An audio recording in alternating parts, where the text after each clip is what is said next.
যোৱা 22 ছেপ্টেম্বৰ 2025 তাৰিখৰ BTC পৰিষদৰ যি নিৰ্বাচন, এই নিৰ্বাচনৰ ৰাইজৰ যি জনমত দিলে, আমাৰ UPPL দল হিচাপে ৰৌতা সমষ্টিয়ে হাৰিছোঁ, এইটো আমি স্বীকাৰ কৰিছোঁ।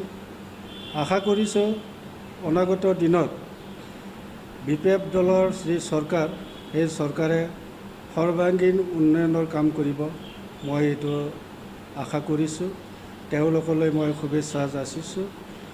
আৰু আমাৰ UPPL দলৰ ৰৌতা সমষ্টিৰ কৰ্মকৰ্তা, প্ৰাইমাৰী, ব্লক, বুথৰ সকলো দলীয় সদস্যসকলে যিখিনি দিনে নিশাই কষ্ট কৰি আমাৰ দলক এই পৰ্যায়লৈ আনিলে, তেখেতসকলক মই ৰৌতা ব্লক কমিটিৰ ভাৰপ্ৰাপ্ত সভাপতি হৈ ধন্যবাদ যাচিলোঁ। আশা ৰাখিছোঁ অনাগত দিনত আমি একতাৰে থাকিম, আকৌ আমি দলটোৰ সবল স্থিতি আনিবৰ কাৰণে আমি যুঁজিম। সময় সদায় একে নাথাকে। যেনেকৈ নদীৰ বানপানী